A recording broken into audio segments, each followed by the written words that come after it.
uncertificated, which she could do in those days, before she went to Barry Training College. And then all the money little bit of money it was, as an uncertificated teacher in the little village school, she used to give to her mother to send up to Cardiff for Uncle Ernest to pay his dig money, you know. Yeah. And I told Yvonne that only very recently, and she was surprised. She never knew that. She never knew that? No, never. So from what you told me before, all of these brothers and sisters basically did all they could to put Uncle Ernest through medical school in the 30s, in the 1930s. Only my mother, you know, Auntie Gladys was already teaching, whether she might have, you know, she taught in Pontotower girls. And then Uncle William John, who was Auntie Lil's husband, he was 11 years younger than my mother, but Auntie Catherine was 17 years younger than my mother. Auntie Gladys was 19 years younger than Auntie Catherine, I mean. Yeah. And so she was blooming cross when they became pregnant with her, because she thought it was disgusting at their age. So she was known better. She was 50, actually, having Auntie Catherine. So is that Auntie Catherine's mum? Yeah, she's the mum to them all. Yeah. Right. And her name's Anne Howard. See. And he's David Thomas and Anne Howard. Okay. So Anne Howard is a daughter of... Anne Howard's the daughter of the man with the white hair. Okay. Yeah. Fine. That's right. And her? That's her mother. Yeah. Yeah. Okay. Yeah, that's all right. They're her parents. Yeah. I see. So Anne Howard, this Anne Howard here was the one who was still having kids at 50. Yeah. Well, she had Auntie Catherine. Right. And he was, I told you, 11 years younger. Yeah. And he would have been 13 years younger. Sure. Mum was 17 years younger.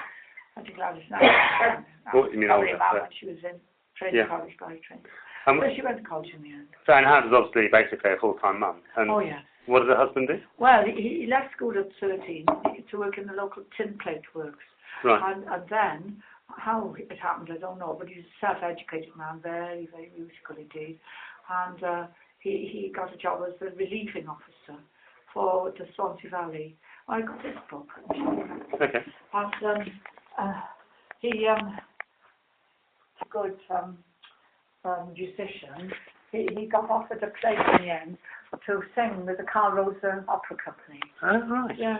And then there's conflicting stories about that. Man said because he was ambitious for his children, wanted to put them all through college. Yeah. He learned the whole of Faust and the whole of Carmen, not only his own part.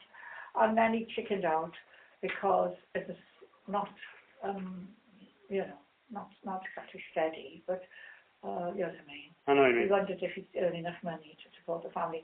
Somebody else said he broke his leg, and he was a very shy man, and he just. We called her Nana. Your dad called her Nana. So she was looking after your mum? No, after your dad. No, it was Auntie May who looked after Dad. Yeah. She raised all this large family. Right. Kids. Yeah, she looked after. Yeah, she did, because he was about 6, and she raised them all. And in the end, she married William Lloyd, her brother-in-law. Yeah, she married him, and she had one child herself, which is stillborn. Oh, that's sad. But they all left so fond of her. So she married your granddad? Yeah, she did. Big Bill Lloyd? Yeah. Okay. She married her. And now they had this one child. And then he was a drinker, he drank. And he got cirrhosis of the liver, I believe.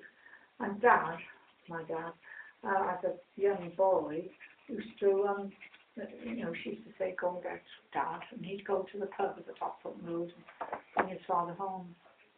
Yeah. Dreadful. Yeah. Absolutely dreadful. Yeah, Dad in Sunday school. Yeah. Yeah. So this character here, Bill Lloyd, he was he was a big drinker. He was, apparently. And he was a boilermaker on the docks, in the grazing dock.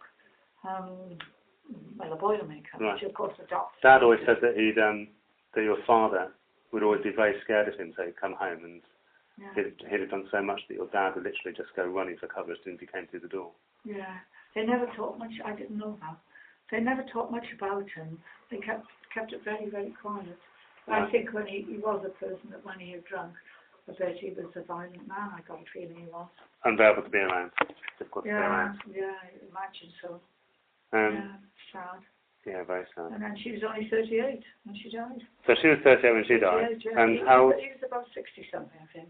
60, okay. Yeah, it's on the gravestone, about Yeah. 63, 65, something like that. Right. Yeah, I could take you up to see the gravestone if you wanted to. Yeah. It's only a gravestone. What I find really bizarre is I'd love to do that one day. Yeah. I find it really, really strange that this letter, it looks just like my dad's writing, but it's from him, isn't it? It's from, it's from Phil, isn't it? It's from Tad Key. Yeah. Yes, Ray, William, Mary and David. I was about 6, you see. Yeah. Yeah, well, has he put a date there? 25 November 40-something, 45 perhaps? 45. 43. Oh, well, it was, yeah. So you'd be 11, Dad would be 6. I'd have been 10 then. Yeah. It could have been 45 because he died when I was 8. Oh, right, okay, Because so on must the be other side of the 43. family, of course. Yeah. Mum's side of the family. Right. So I thought, so he didn't write this letter? Oh, no. No, okay. No, he didn't. No. Okay. He died before I was born, you see. But Right. Tad Key was a very clever man and he used to write his poems. And he lived in the house in Aswan, which you saw, and him standing outside. That's a Tad Key here, isn't it? Well, that's his father-in-law. That's my family's father. So this was He Tad lived Key. in 93. Yeah. Tad Key took all his teeth out for him when he was about 90, and he grumbled for the rest of his life. So it's all a bit muddled, really. That's okay. Yeah. So which That's Tad Key. Okay. And that's Mam B, my grandma and grand. Yeah. And then the fellow with the white whiskers is her father. Oh, right, okay. And her mother is, and she went to see her when she was 83. And she kept her black hair. And four of us, they had a large family, like Hannah did. And she didn't like white hair at all. And Anne Harrod, who was her daughter, my Nangi, her hair remained black too for a long time. So she was the favourite daughter. So the other daughters, she didn't like them because they'd gone white prematurely, like me and like my mother. Yeah. I never remember our mother with black hair, but she did have black hair and hazel eyes and rosy cheeks, and she was very beautiful. Yeah. Well, she was always beautiful, but I don't remember her with the black hair at all.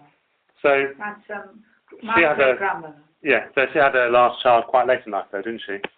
She must have done, yeah. It was Auntie Gwenny or Auntie Mary. Auntie Mary was the last one. From what you said, she was still at it at 50.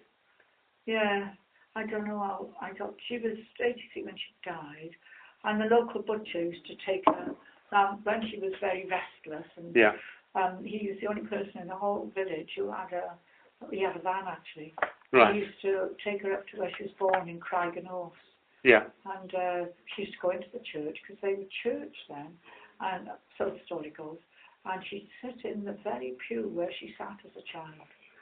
Yeah. And then he'd take her in the, in his van, butcher's van. He had a butcher's next door to their house.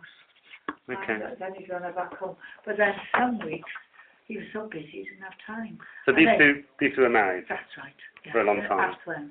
And her family had a farm called Aftwen Gamble, the middle of Aftwen. He was a blacksmith, but in the census it says that he was actually a miner, so perhaps he was a miner as well. Okay. But I thought, my mother always said he was a blacksmith, and he must have made a bit of money to build so many of them houses, you see. And that's what he did, he built them all houses. Yeah, but Auntie Catherine said he did. Well, I don't think he could have built them all houses. One of them, Ernest, Yvonne's. What do you know about her? What's her name? Is that Esther Hinton? Yeah, that's Esther Hinton. It was Esther Lloyd. And she came down to Barry because she had relatives living the other end of Barry. Yeah. And then she went to stay with them. And William Lloyd had come to Barry from Edinburgh because he was a steel worker, I suppose, to work as a boilermaker on the docks. And they just met through that. And then they got married then, and it was her cousins who I'm still in touch with. She looks very beautiful there, doesn't she? She does, she was. And Auntie May used to say she went with her friends to a photographer in Aberdeen, and these girls, all 18 they were, she was older than that actually, they had their photographs taken, and they were just going out of the shop, and the photographer said, oh, she had tied her hair back now in this snood, and put a hat on, because her hair was very curly and it was sort of hanging down. So she put her hair back like that and put the hat on. And the photographer said, oh, do you mind if I take one photograph of you on your own? He said, I won't charge you for it. And so she said, oh, yes, okay. So he took that photograph, and And then she must have done it in colour because it's there. Yeah. And anyway, Auntie May was hanging around the house for a long time. And so Auntie, you know, she died, she married him, she had a child every 2 years. And I don't know, when they, it's on one of the birth certificates when they got married. They weren't that young actually, were they? No. I don't think they were that young because she was 20, you know, he was 29, look. And she was 26. She's 26, so it wasn't that young, was it really? No. And then of course she started having, first of all, Auntie Gwen, Auntie May, my dad, Linda's mum, Auntie Grace, Uncle Reg, Uncle Gwen, who died of TB. And then finally she had this baby Phyllis, which then she got TB. She died in a bit. And we went to her grave only last week, Jack and I. Right. And we put some flower daffodils on the grave because Auntie May, Linda gave this sort of urns thing. Yeah. Because the grave is full. You know, he's in there, she's in there. And this little girl, Phyllis, for 3 months. And Nana, presumably, who raised them all. Right. And so we put some daffodils on. Well, we'd already been up to the other cemetery, Space the other end of the fancy, cemetery yeah. to put where my mum and dad are. Mhm. And so anyway, she got TB, and she said to Esther, who's Nana, I don't know if she's in there. I think I put Nana in there somewhere. That's what I come to the moment. Yeah. Probably. Yeah. The other one. Who came down from Aberdeen to look after her, a younger sister called Rachel. Yeah. She knew she was going to die because everyone did from TB, and she begged of her to leave her fiance in Aberdeen and come down and raise all these children. Oh. The youngest being only 2, and Uncle Gwyn. So that's what she did. She came down from Aberdeen, broke off her engagement, and she raised all these kids. Dad was about 6. Auntie May was about 8, and Auntie Gwen was about 9. I didn't realise that. So your dad was brought up by, effectively, a stepmom, the aunt. Yeah. And where's the aunt? Is the aunt photographed here? I don't think I put her in here, have I?